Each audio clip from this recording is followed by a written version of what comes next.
Vamos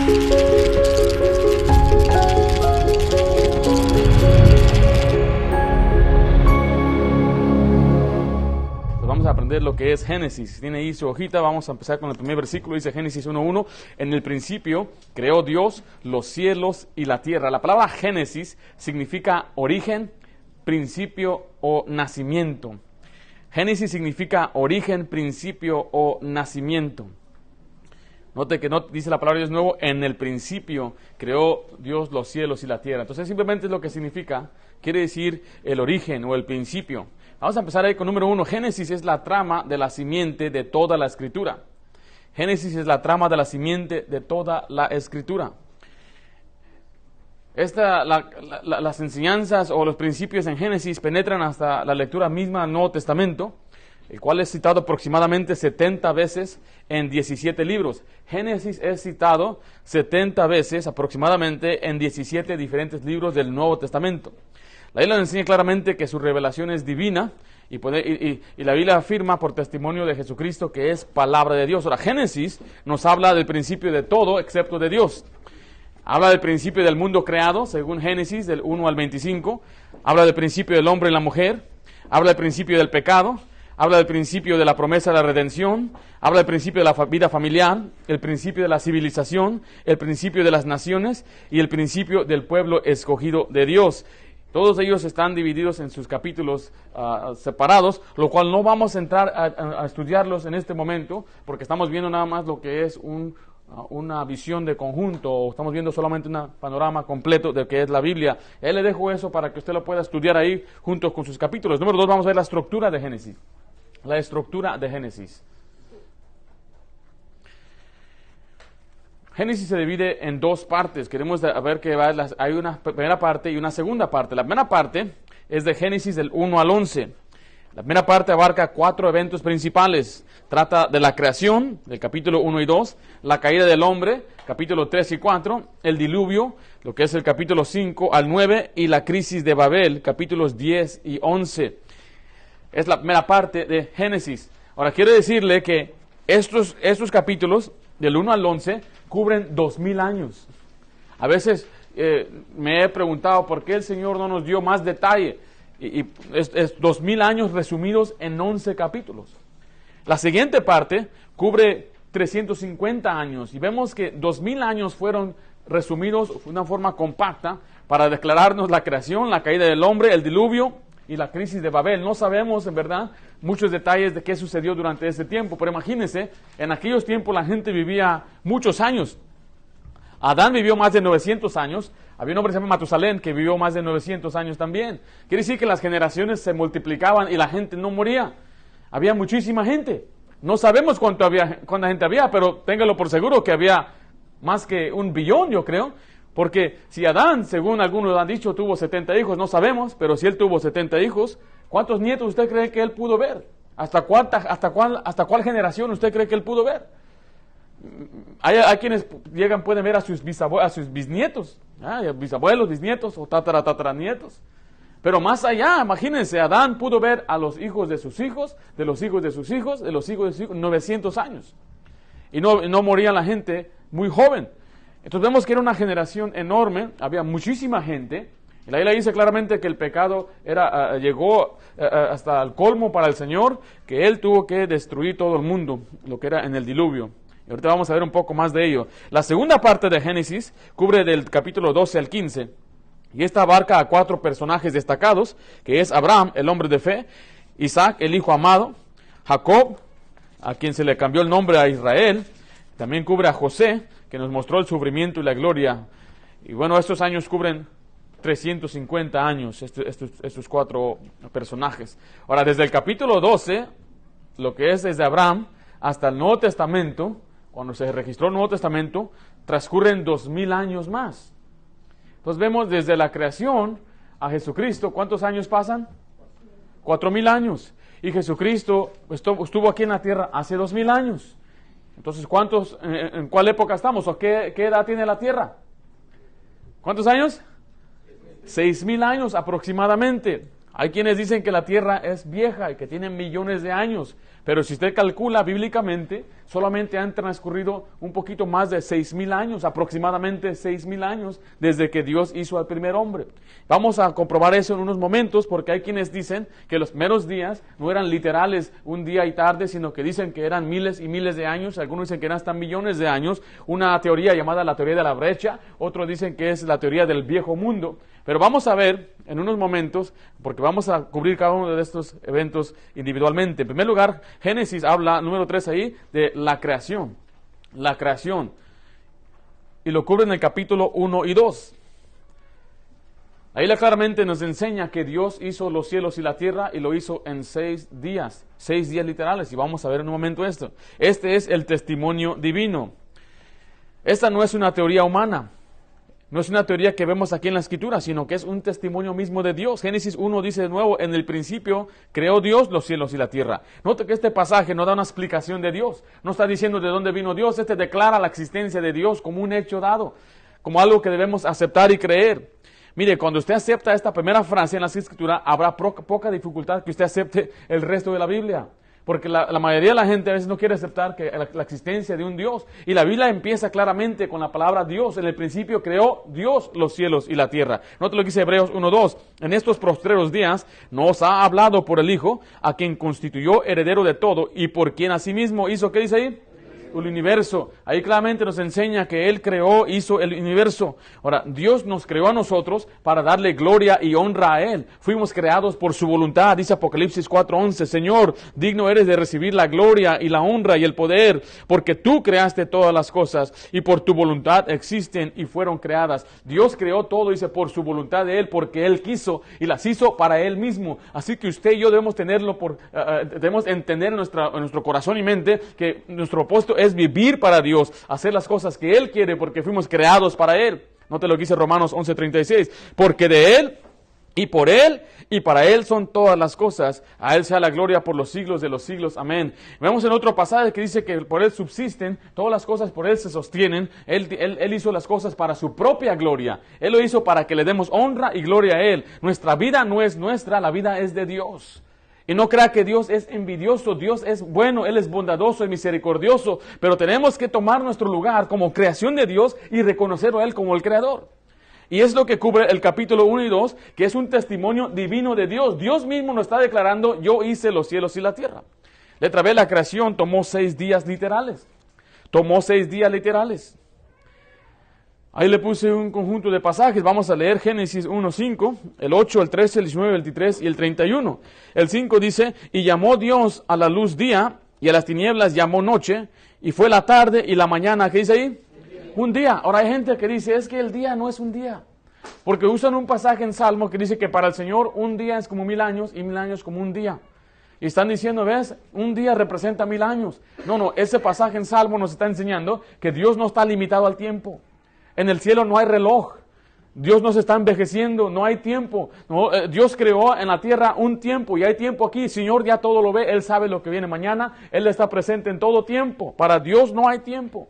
Pero cuando Él creó los cielos y la tierra, nos enseñó a nosotros a vivir una vida. Vamos a ver el ejemplo, el patrón que le dio al pueblo de Israel para descansar, porque dijo en 6 días creó los cielos y la tierra. Note lo que dice 8, y llamó Dios la expansión cielos, y fue la tarde y la mañana el día segundo. Note que dice tarde y la mañana, dice el 13, y fue la tarde y la mañana el tercer día. El 19 dice, fue tarde y la mañana el día cuarto, y 23 dice, fue tarde y la mañana el día quinto.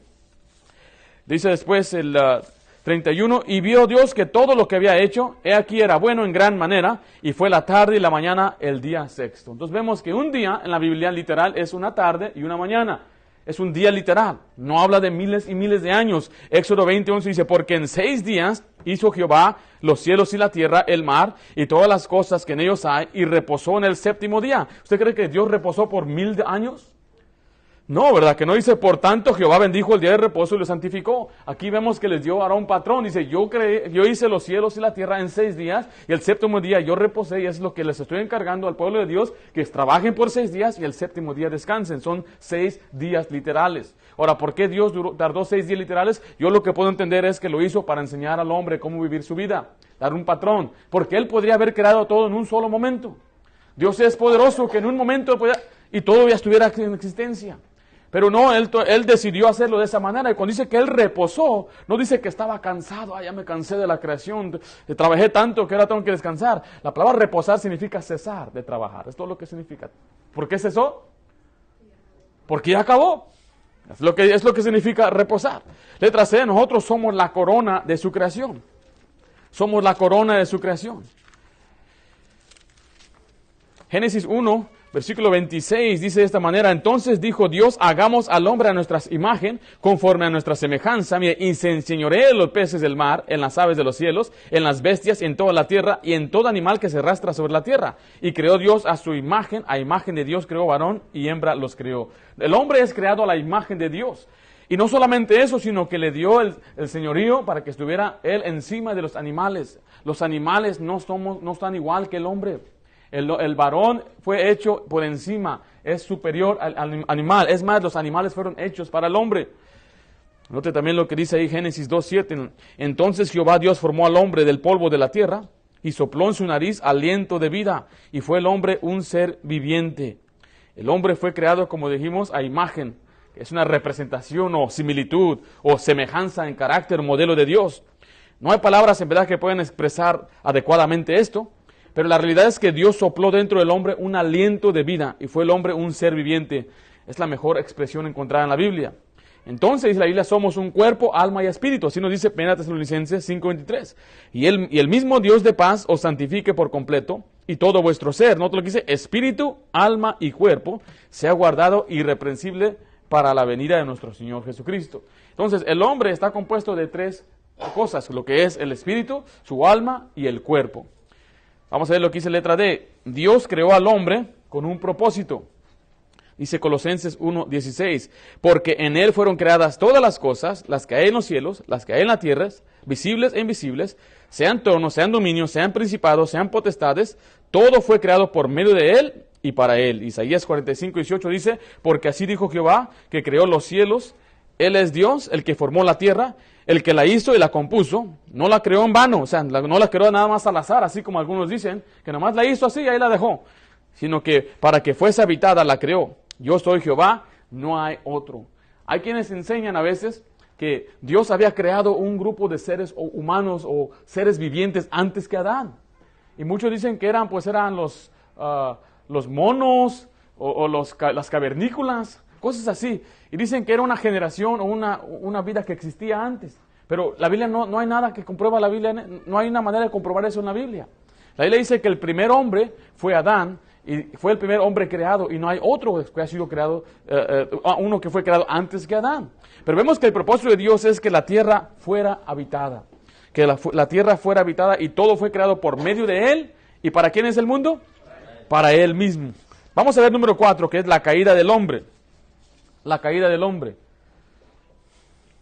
Entonces vimos que las primeras partes de la Biblia, en el libro de Génesis, vimos que cubre algunos hechos importantes. Vemos la estructura de Génesis, está compuesta en la creación, la caída del hombre, el diluvio y la crisis de Babel. Y ahora vamos a ver lo que es la caída del hombre.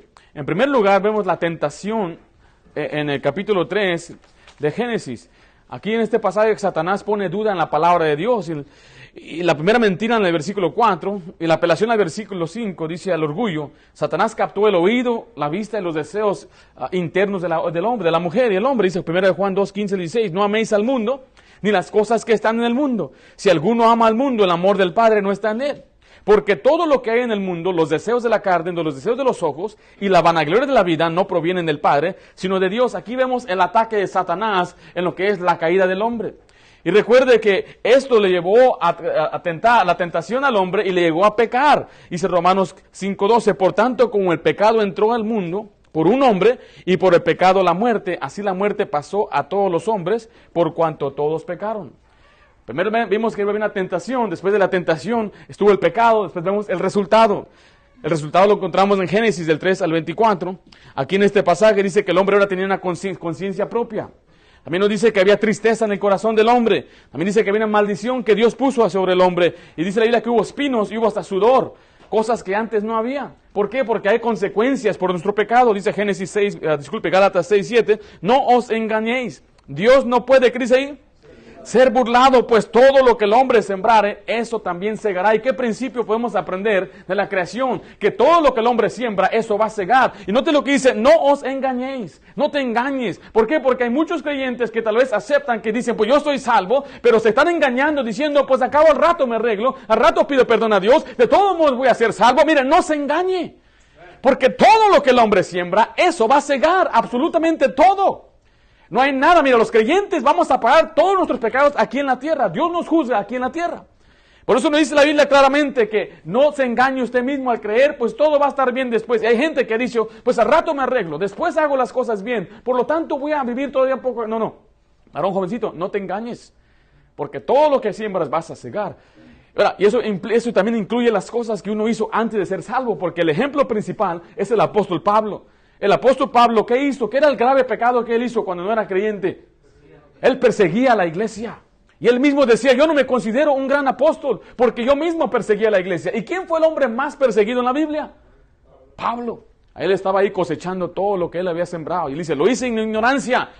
Fui recibida misericordia, sí, para salvación. Pero aún en su vida, él estuvo sufriendo y pagando el precio, encarcelado, azotado, en alta mar, en peligros de ladrones, en peligros de judíos, en peligros de todo tipo de personas. ¿Por qué? Porque él estaba pagando el precio. Y al estudiar el libro de Hechos, vemos que siempre iban tras Pablo. A Silas lo dejaban ir, a Timoteo lo dejaban ir, pero iban tras de Pablo. Queremos a Pablo. Y algunos hasta tomaron un voto, no vamos a comer hasta que matemos a Pablo. ¿Por qué? Porque Pablo estaba cosechando lo que había sembrado. Es un ejemplo perfecto de lo que es sembrar y cosechar. Puede ver en Jacob. Él mintió a su papá, mintió a su hermano, le robó su primogenitura, después su propio suegro lo engañó a él. Y después de que su propio suegro lo engañó a él, sus propios hijos lo engañaron a él. Entonces él siempre estaba pagando lo que él mismo estaba sembrando, estaba cosechando. Y aquí vemos que hay resultados en el pecado. No quedó todo igual. El mundo cambió completamente para Adán y a Eva en estos capítulos. Pero en ese mismo capítulo vemos que Dios extendió su gracia. Dios buscó a Adán, como dice el versículo 9. Pero también dice que le dio la promesa del Redentor. Ahí en Génesis 3:15 dice, y pondré enemistad entre ti y la mujer, y entre tu simiente y la simiente suya. Esta te herirá en la cabeza, y tú le herirás en el calcañar. Este versículo puede ser expresado de la siguiente manera, y habrá como odio intenso entre Satanás y Cristo. Y finalmente Cristo aplastará la cabeza de Satanás, y Satanás solamente va a herir el calcañar o el tobillo de Cristo. Aquí es la primera vez que se menciona una profecía directa de Jesucristo. Inmediatamente que el hombre pecó y cayó, Dios inmediatamente le dio la profecía de un Redentor. Desde entonces la gente ya tenía en quién confiar. Estaban esperando en aquel Redentor, estaban esperando, dice, en aquel profeta, estaban esperando en el Mesías. Y cuando vino el Mesías, Jesucristo mismo, nacido de mujer, dice la Biblia, vivió una vida perfecta. Él puso su vida, derramó su sangre, fue sepultado y al tercer día resucitó. Usted y yo somos salvos a mirar hacia atrás, poniendo nuestra fe en Jesucristo. Ellos eran salvos por la fe, mirando hacia el frente. Porque Abel hacía sacrificio, era un cordero. La Biblia claramente dice la Biblia que Abel, él por la fe hacía un sacrificio. ¿Cuál fe? ¿En fe en quién? En fe en el Redentor. Fe en la salvación, en Jesús, en Jehová que es el Salvador. Abraham creyó y le fue contada por justicia. O sea que el hombre desde el principio se le proveyó una salida o un rescate por el pecado para no ir a la condenación o al juicio, y era por medio de este Redentor desde el principio. Note lo que dice 2 Corintios 5:21. Al que no conoció pecado, por nosotros lo hizo pecado, para que nosotros fuésemos hechos justicia de Dios en él. Isaías 53:5 dice, mas él herido fue por nuestras rebeliones, molido por nuestros pecados, el castigo de nuestra paz fue sobre él, y por su llaga fuimos nosotros curados. Después de que Dios castigó, extendió su gracia, pero ahora vimos, a través del capítulo 4 de Génesis, vemos lo que es el resultado, el fruto del pecado. Aquí surgen dos líneas. Una línea es la de Caín, lo que es los hijos de los hombres, y luego así surge la línea de Set, que son los hijos de Dios. El hijo de Caín cometió el primer asesinato, y en Set dice la Biblia que empezaron a invocar el nombre de Jehová. No voy a cubrir un poco más de lo que son los hijos de Dios, porque algunos dicen que esos hijos de Dios eran ángeles en el capítulo 6 de Génesis. En verdad yo no quiero tomar tiempo ahorita, pero yo más rápidamente le voy a presentar porque yo creo que no son hijos, no son los ángeles. Por los que han dicho que son ángeles toman la palabra, lo que dice gigante. Por ejemplo, a Goliat nunca se le llama gigante. Note que a Goliat se le llama hombre de gran estatura. La palabra gigante significa un derribador, uno que tumba, un bully, para que me entiendan, uno de renombre, dice la Biblia. Algunos han dicho que esa palabra significa un derribado, pero es derribador. Entonces, esos hombres eran, como quien dice, los que venían y robaban a la gente, amenazaban, para que me entiendan, un bully, ¿eh? Entraba y te amenazaba y te quitaba las cosas. Yo digo que eran hijos de los hombres y los hijos de Dios. Génesis dice en Lucas dice claramente que Adán era hijo de Dios. Entonces era la línea de los hijos de Dios, y en otra ocasión cubriríamos un poco más de ello. No es en verdad esencial para la salvación o la doctrina de fe, ¿verdad? Sigamos al siguiente, número 5, el diluvio. Después de la caída del hombre, viene el siguiente evento, que es el diluvio, capítulo 5 al 9. Y empieza primeramente con el capítulo 5, donde habla de las generaciones de Adán hasta Set. Después el capítulo 6 vemos la mezcla de los piadosos con los impíos. Note lo que dice 2 Corintios 6:14. No unáis en yugo desigual con los incrédulos. Porque ¿qué compañerismo tiene la justicia con la injusticia? ¿Y qué comunión la luz con las tinieblas? Y aquí en este pasaje encontramos un principio muy importante. Que Dios no quiere que nos mezclemos con los impíos.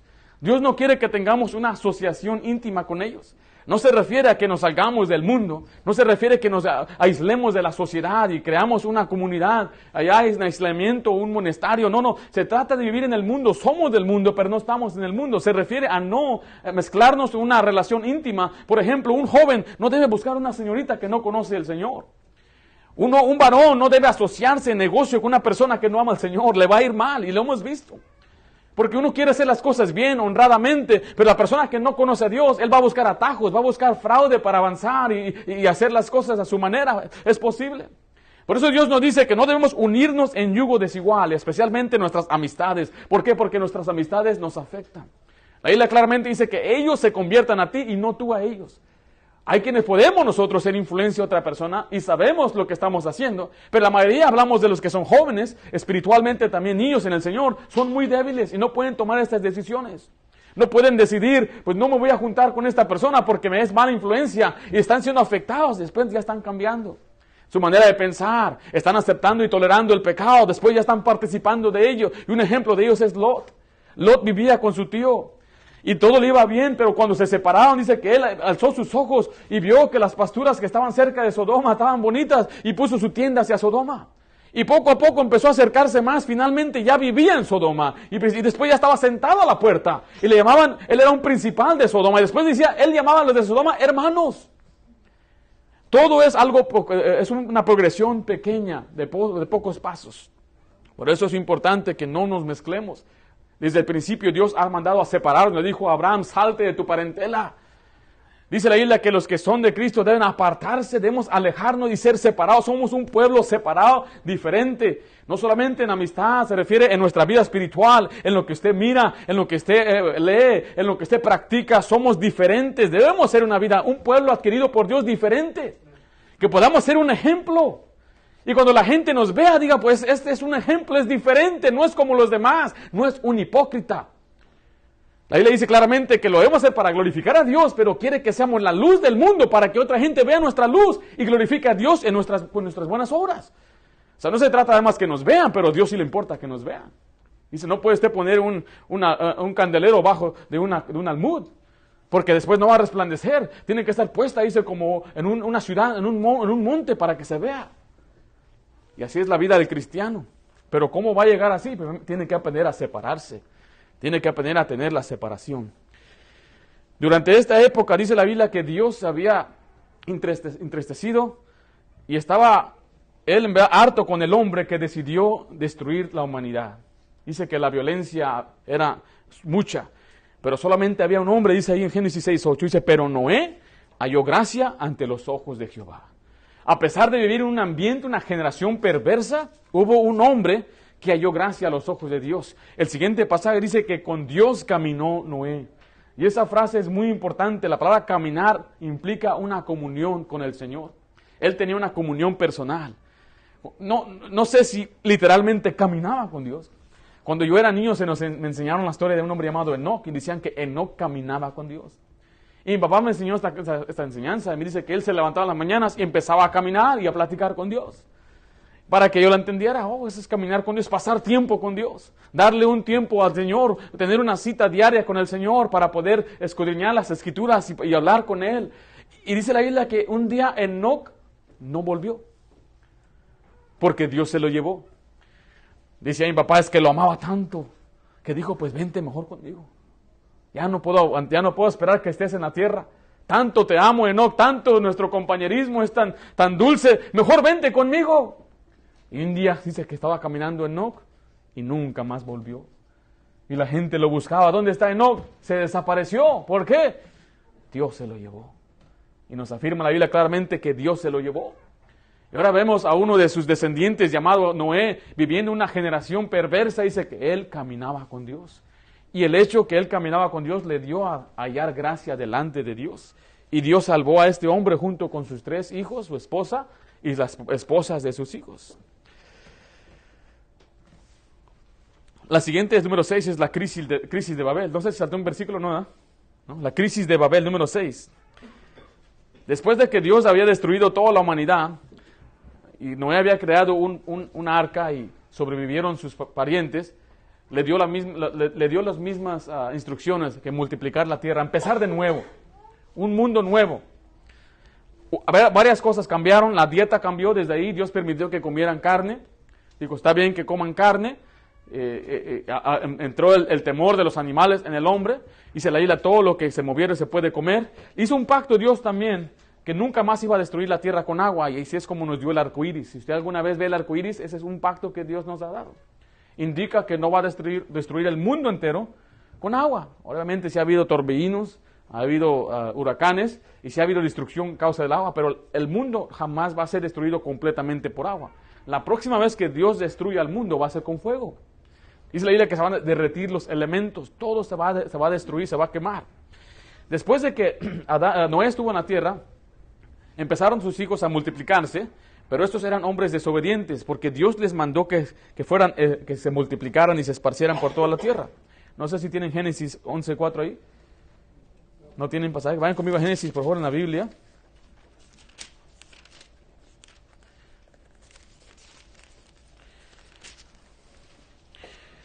Estos rebeldes, en vez de obedecer al Señor, note lo que hicieron en el versículo 4, y dijeron, vamos, edifiquemos una ciudad y una torre cuya cúspide llegue al cielo, y hagamos un nombre, por si fuéramos, ¿qué dice ahí? Esparcidos sobre la faz de toda la tierra. Dios le dijo, vayan por toda la tierra. Digan, no, hay que juntarnos aquí. Formemos una ciudad y un nombre, mantengámonos unidos, construyamos una torre que llegue hasta el cielo. Ahora, yo no sé por qué construyeron esa torre. Me puedo imaginar que dijeron, por si viene otro diluvio, no nos ahogamos. Es posible. O dice, pues vamos a llegar hasta donde está Dios, hasta el cielo. Estaban construyendo una tremenda torre. Y fue algo que a Dios no le gustó. Dice versículo 7, ahora pues descendamos y confundamos ahí su lengua, para que ninguno entienda el habla de su compañero. Así los esparció Jehová desde ahí sobre la faz de toda la tierra, y dejaron de edificar la ciudad. Por esto fue llamado el nombre de ella Babel, porque ahí confundió Jehová el lenguaje de toda la tierra, y desde ahí los esparció sobre la faz de toda la tierra. O sea que Dios confundió sus lenguas. Él solamente puede dar un ejemplo. Si hablaban todos en español, de repente una tercera parte hablaba, por ejemplo, en chino o en mandarín, otra tercera parte hablaba en inglés, otra tercera parte hablaba en un lenguaje africano, y pues ya no se podían comunicar. Y pues ellos decidieron pues ya no vivir juntos. No, era una confusión, estaban confundidos. Y él hablando español dice, no me entiende, le estoy hablando, y dice, ¿cómo van a trabajar juntos? Así es como Dios los dividió, los confundió, y así fue que ellos empezaron a retirarse uno a otro. Y le llamó su lugar Babel. ¿Significa qué? Confusión. Y Dios usa esa palabra para hablar de las religiones falsas, doctrinas falsas. Es Babel, la gran Babilonia. ¿Por qué? Porque es una confusión. Mucha gente está confundida en lo que es la verdad o lo que es Dios. Y aquí vemos lo que Dios hizo para esparcir a todos los hombres. Vamos al número 7. Vamos a ver ahí 4 personajes destacados. Finalmente aquí vemos lo que es el inicio, donde Dios busca a un pueblo que le represente en la tierra. Y por medio de este pueblo es que Dios le va a dar la palabra de Dios, y por medio de este pueblo es que les va a dar a Jesucristo como el Mesías, el Redentor que había prometido desde Génesis. Note que todo eso está cubriéndose en Génesis. El libro de Génesis es un poco complejo, tiene diferentes temas. Yo le animo a que usted lea Génesis, si puede, algún día en una sola sentada. 50 capítulos. Ay, Señor, 50 capítulos. ¿Cuánto va a durar? Aproximadamente 3 horas para poder leer el libro de Génesis. Recuerde que Titanic duró 3 horas, y ahí sí estaban algunos sentados, ¿verdad? Recuerde que hay películas que duran mucho tiempo. Pero mire, vamos a ver 4 personajes. El primer personaje es Abraham. Abraham cubre Génesis 12 al 23. Y Abraham fue uno que Dios escogió y es conocido por nosotros como el hombre de fe o el padre de la fe. Solamente vamos a leer unos pasajes y vaya conmigo a Hebreos capítulo 11.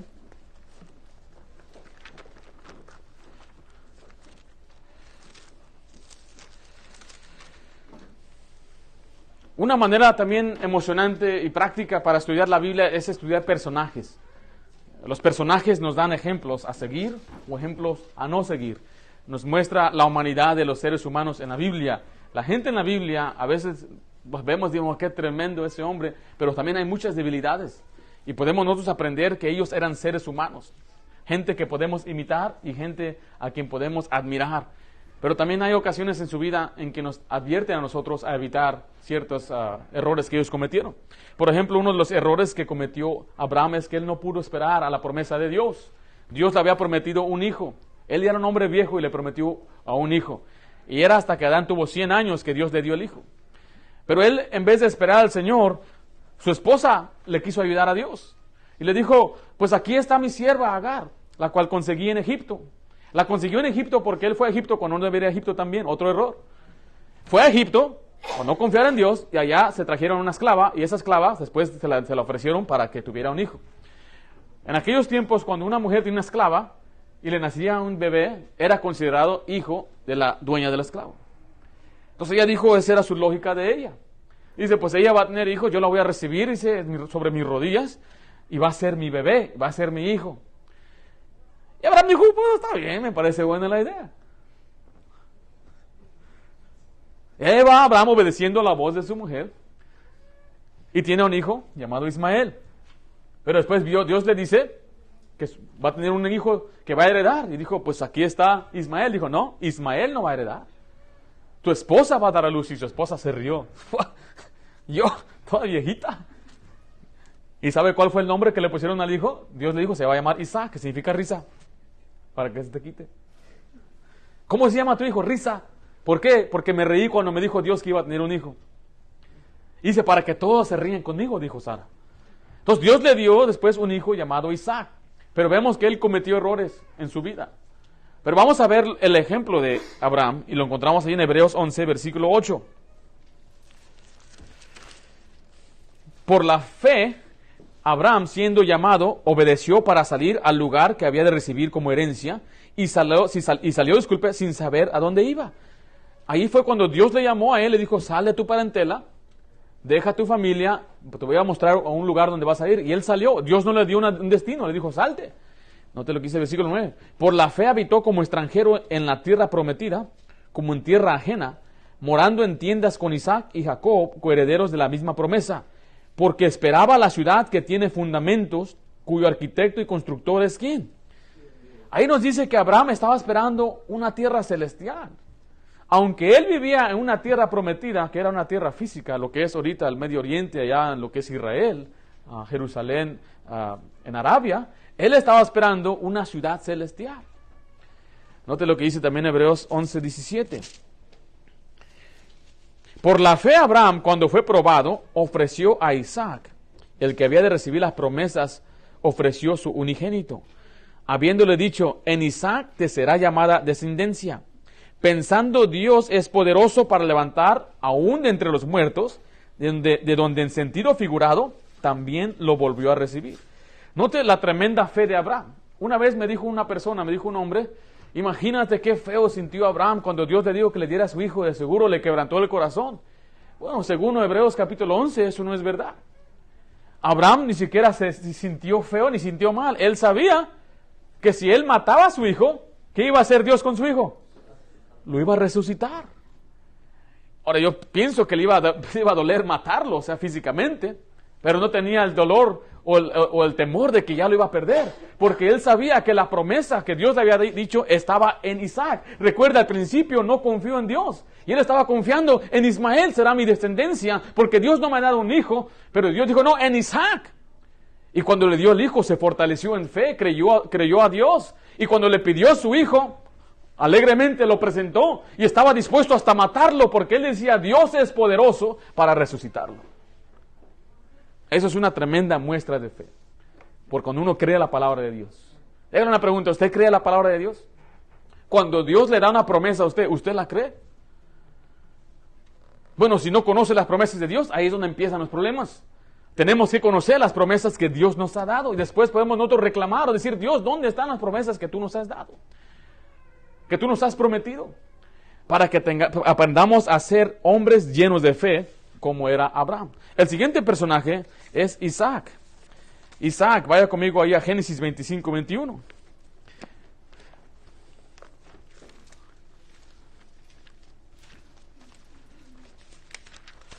Isaac era el hijo que significa risa. Este hombre, vemos por lo general, era un hombre piadoso, siguió los caminos de su padre. Llegó a una edad donde ya era un poco indiferente hacia las cosas de Dios. Pero antes de ello nos muestra en Génesis 25, 21 que aún él era un hombre de fe también. Dice el versículo 21, Génesis 25, y oró Isaac a Jehová por su mujer, que era, ¿qué dice ahí? Estéril. Él tenía una esposa estéril que no podía tener hijos. Y lo aceptó Jehová y concibió Rebeca, su mujer. Entonces vemos ahí que él es un hombre también de oración, un hombre de fe. Si regresa a Hebreos 11:20, dice la Biblia, por la fe bendijo Isaac a Jacob y a Esaú respecto a cosas venideras. Entonces vemos ahí que también era un hombre de fe, pero ahí nos muestra que era un hombre de oración. Debemos ser cristianos creyentes de oración. Mire lo que tenía, era un hombre que su esposa era estéril. Él se casó a los 40 años. Y habían pasado más de 20 años que no podía tener hijos. O sea que él llegó a ser padre hasta los 60 años. Él estaba orando, Señor, te pido que abras el vientre de mi esposa. Él no hizo lo que hizo Abraham. Él no buscó otra mujer o no buscó una sirvienta. Él decía, esta es mi mujer, Dios me tiene que dar hijos con esta mujer. Y le pidió a Dios, y lo aceptó Jehová. Un tremendo ejemplo que nos da este hombre. Entonces estamos viendo que Abraham es un ejemplo de fe, Isaac nos da un ejemplo de oración. Ahora vamos al siguiente personaje que es Jacob. Jacob cometió muchos errores. En primer lugar, él era un hombre sin escrúpulos, un hombre que en verdad amaba a Dios, pero quería tomar atajos. Le importaban las cosas espirituales, pero echaba trampas para alcanzarlas. ¿Por qué? Porque él engañó a su hermano para robarle la primogenitura. Ahora, ¿por qué se la robó? Porque Dios había dado una profecía que el menor iba a servir al mayor. El mayor, iba a servir al menor. Entonces, él ya sabía que él iba a enseñorearse de su hermano. Pero en vez de confiar en Dios, él estaba también tomando atajos. ¿Qué hizo? Le robó la primogenitura a su hermano, porque su hermano era un hombre perdido. Esaú, él no le importaban las cosas de Dios. Y un día vino cansado y no había cazado nada. Dijo, ¿qué pasa? Estoy cansado. Dice, mira, aquí tengo un potaje de lentejas. ¿Te gustan las lentejas? Y dijo, mira, dice que no, a nadie le gusta, es bueno, pero a nadie le gusta. Y le dice, dame tu primogenitura. Y se dice, al cabo ni me importa, al cabo voy a morir. No le importaban las cosas espirituales. Y se la vendió. Ya soy el primogénito, decía él. Después, cuando su padre era anciano, iba a bendecir a Esaú para darle la bendición de la primogenitura. Junto con su madre, engañaron a su padre. Y en una sola frase le echó 3 mentiras. Soy yo, tu hijo mayor. Aquí traigo la casa. Y el padre ya estaba cieguito, ya ancianito. Y empezó a tocar. Y dice, ay, eres velludo. Era lampiño. Pero su hermano era el velludo. Y había puesto unos pelos de cabra para pensar que era su hermano. Dice, hueles como Esaú, pero voz de Jacob oigo. Soy yo, decía él. Bueno, pues le dio la bendición. Ya regresa Esaú. Padre, dame la bendición. ¿Quién eres? Me engañaron. Era un hombre engañador. La palabra Jacob significa suplantador. Uno que engaña, uno que trama. Dice Esaú dijo, qué bien le dieron ese nombre. Le queda bien. Porque era un suplantador. Y después dice la Biblia que su hermano prometió vengarse. Dice, se va a vengarse de su hermano, lo va a matar. Entonces su mamá oyó. El problema en el hogar ahí que había una desunión. El padre y la madre no estaban unidos. El padre ya no le importaban las cosas espirituales. Él sabía la profecía de Isaac, pero no le importaba, quería que Esaú fuera porque le gustaba, era hijo de casa. un hombre de campo, y decía, él era un hombre como el deportista, es el deportista, y este es el geek, ¿eh? El que no juega deportes, es Jacob. Entonces por eso dice, Esaú prefería acá al deportista, al fuerte, al valeroso, al guerrero. ¿Y Jacob era de qué? ¿Cómo dice? ¿Habitaba en dónde? En tiendas. Él siempre estaba en la casa, haciendo sus dibujos, sus maniobras, no sé qué estaba haciendo. Pero él no era un hombre de campo. Y la mamá por eso quería más a Jacob. ¡Ay no, mi querubín, mi tesoro! Y cuando se dio cuenta que iban a matar, no, mi hijo, te van a matar, vete a parar con tus primos, con tus tíos, con tus parientes. Y lo mandó. Quédate ahí un rato, dice Raquel, un rato. Jamás volvió a ver a su hijo. Llega allá Jacob y le hacen a él lo mismo, lo engañan a él, por 7 años lo engañaron, le dieron la mujer equivocada o la mujer que él no quería. Tuvo que trabajar 14 años por una esposa. Algunos muchachos ni un año quieren esperar, imagínense. Y después dice que él ya casándose ahí, engañó a su suegro, le robó mucho de lo mejor del ganado, se enriqueció mucho ahí, pero engañando. Ya se va. Y de regreso viene a encontrarlo su hermano, todavía para matarlo, con 600 hombres. Pero vemos lo que hizo este hombre ahí en Génesis 49, 28. Disculpe, Génesis 32, 24. Ahorita vamos a leer el otro. Dice, así se quedó Jacob solo. Génesis 32, 24. Así se quedó Jacob solo y luchó con él un varón hasta que rayaba el alba. Este varón es el ángel de Jehová. Nosotros creemos que es Jesucristo mismo, preencarnado.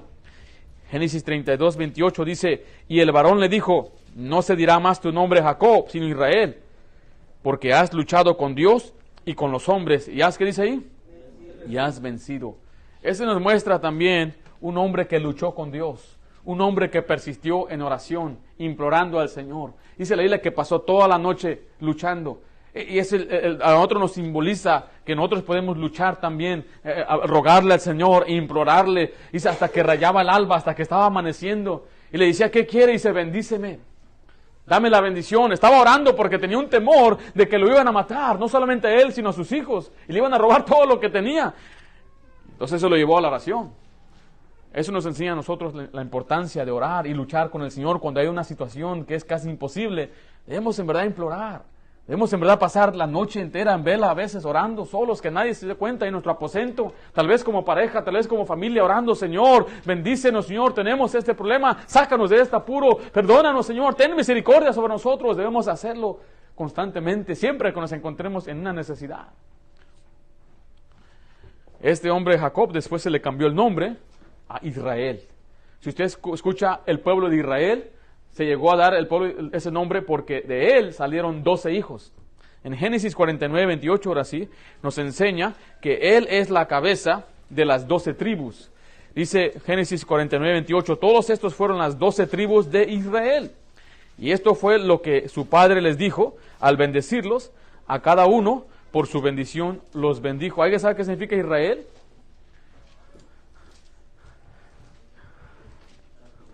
¿Cómo? ¿El que lucha con Dios? No.